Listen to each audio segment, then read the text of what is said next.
Un village composé de youtubeurs qui fait beaucoup parler, des tensions historiques entre l'Algérie et le Maroc, une rentrée décalée pour certains Français ou encore une nouvelle émission à la télévision qui consiste à interviewer des personnalités décédées.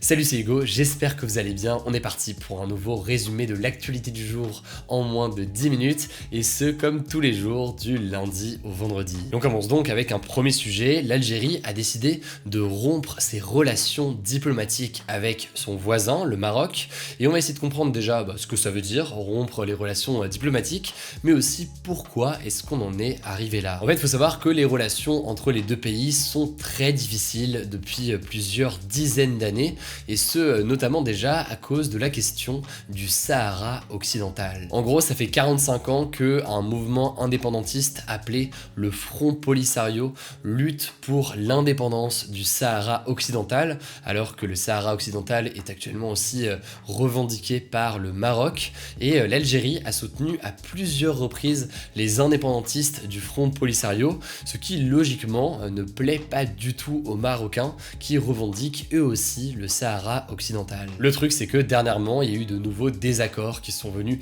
s'ajouter à ces tensions déjà importantes, et le premier désaccord, il y a eu la décision du Maroc de reprendre des relations diplomatiques avec Israël, et ça n'a pas plu à l'Algérie qui de son côté continue à soutenir très activement la Palestine et qui refuse d'établir des relations diplomatiques avec Israël. Récemment aussi, autre élément de tension, il y a eu les révélations sur l'affaire d'espionnage Pegasus. C'est une affaire qui a beaucoup irrité l'Algérie, puisque dans cette affaire Pegasus qui a été révélée par plusieurs médias du monde entier avec ce fameux logiciel capable d'espionner à partir des smartphones, les Marocains ont été accusés d'avoir espionné pendant des années plusieurs dirigeants politiques de l'Algérie. Et donc là, logiquement, vous l'imaginez, tout cela n'a pas plu aux Algériens. Enfin, pour terminer, dernier élément qui est beaucoup plus récent, dans la foulée en fait des incendies qui ont ravagé le nord de l'Algérie il y a quelques semaines, on en avait beaucoup parlé notamment dans un post spécial sur Instagram,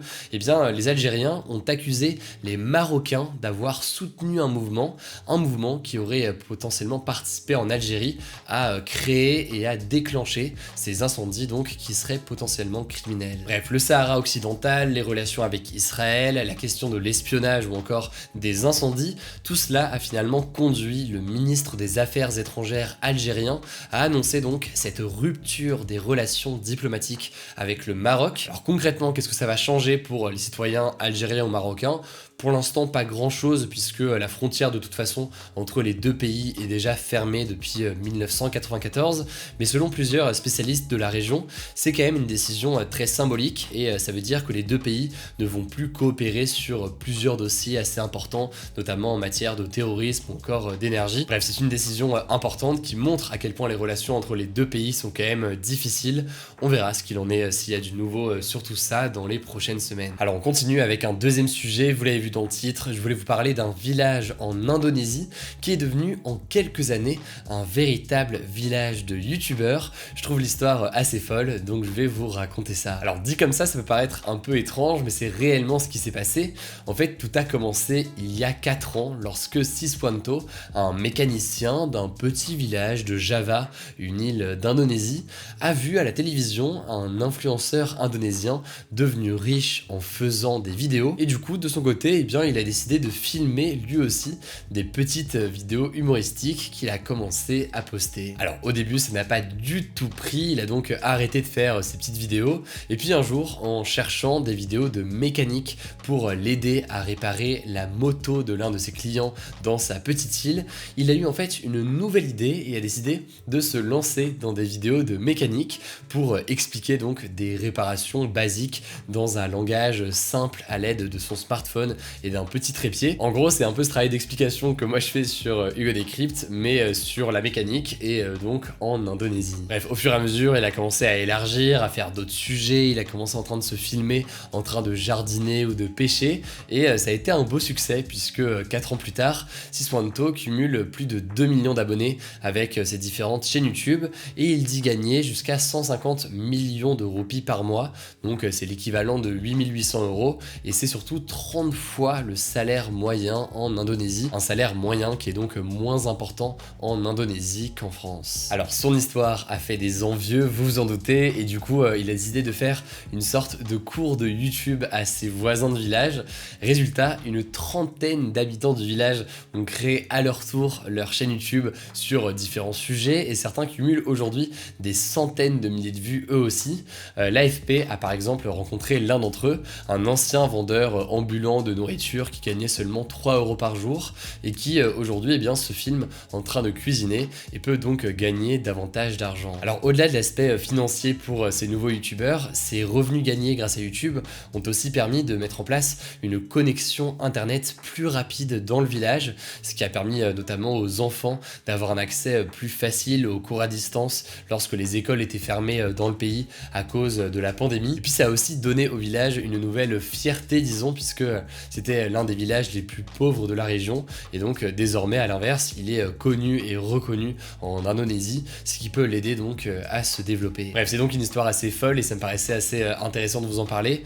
L'AFP a fait une petite vidéo que je vous recommande si vous voulez en savoir plus, je vous le mets directement en description. Allez, on passe tout de suite aux actualités en bref et on commence en 2 mots avec une nouvelle qui concerne les Antilles françaises, Guadeloupe, la Martinique, Saint-Martin ou encore Saint-Barthélemy, mais aussi au-delà des Antilles, une partie de la Guyane où la rentrée scolaire a été décalée de 10 jours à cause de la propagation du variant Delta. Très concrètement, eh bien, les élèves de ces départements reprendront les cours le 13 septembre et ce afin de limiter les contaminations et donc soulager les hôpitaux qui sont déjà saturés aujourd'hui. Il faut savoir que c'est des régions où le pourcentage de vaccination est plus faible qu'en France métropolitaine et donc ça entraîne plus de formes graves du coronavirus et donc plus de saturation des hôpitaux ces derniers jours. Allez, on passe à la deuxième actualité. Le président américain Joe Biden a confirmé ce mardi qu'il n'y aura plus de troupes américaines d'ici le 31 août en Afghanistan,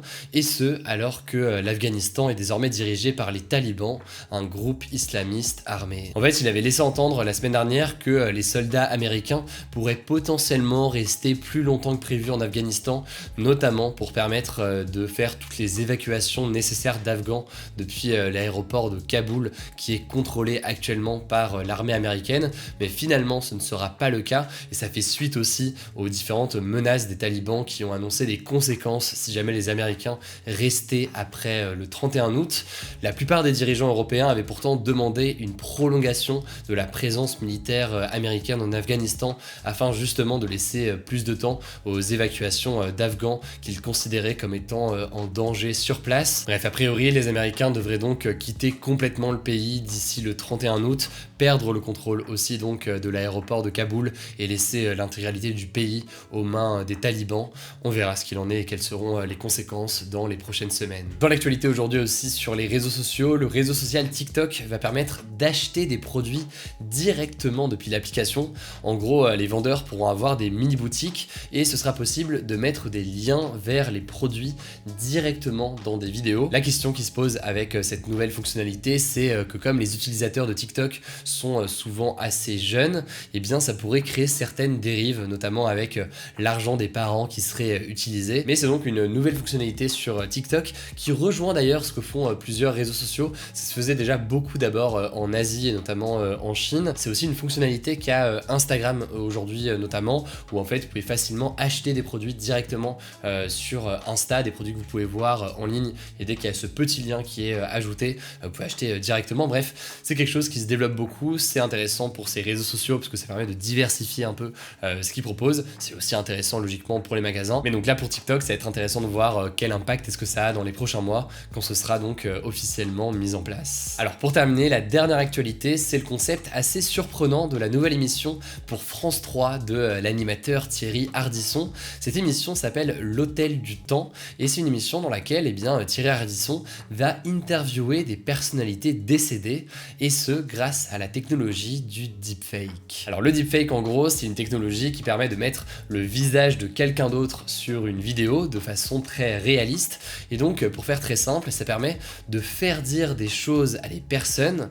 Là en l'occurrence donc ça permet de faire dire à des personnes décédées à peu près n'importe quoi tout en paraissant plutôt réaliste. Alors pour cette émission le rendu paraît assez impressionnant, il y aura par exemple l'ancien président français François Mitterrand, notamment l'acteur Louis de Funès ou encore la princesse Lady Diana qui vont être interviewés dans le cadre de cette émission. Ça pose logiquement aussi une question d'éthique. Qu'est-ce qu'on peut faire dire ou pas à une personne qui est décédée? Thierry Ardisson a déclaré au journal Le Parisien qu'ils ne vont se baser que sur des propos qui ont déjà été tenus par les personnalités et qu'au-delà de ça, il y a eu un important travail documentaire pour être sûr de ne pas faire de contre-vérité ou alors de faire dire des choses qui ne seraient pas pensées par les différentes personnalités. Mais quand même, c'est un concept qui est très innovant et qui sera donc intéressant à analyser dans les prochains jours. Ce sera a priori diffusé début 2022 sur France 3, donc on verra les réactions et l'émission à ce moment-là. Alors le débat hier c'était le suivant: Éric Zemmour serait-il capable de remporter l'élection présidentielle? Et vous le voyez actuellement avec les résultats, c'est un nom assez massif qui ressort quand même de ce débat. D'ailleurs au passage, j'ai complètement oublié effectivement de poster le débat, il y a eu un peu une bonne heure de retard avant que je le poste. Désolé pour ça, pour ceux qui l'attendaient hier. Pour la peine, pas de débat aujourd'hui. Du coup c'est tout pour ce nouveau résumé de l'actualité en moins de 10 minutes. Vous le savez, au-delà de cette chaîne YouTube, rendez-vous aussi sur Instagram pour découvrir d'autres contenus et d'autres actualités au quotidien. N'hésitez pas, le nom du compte c'est Hugo Décrypte. N'hésitez pas aussi évidemment à vous abonner à cette chaîne YouTube. Je crois que j'ai tout dit, prenez soin de vous, prenez soin de vos proches et on se dit à demain pour une nouvelle vidéo.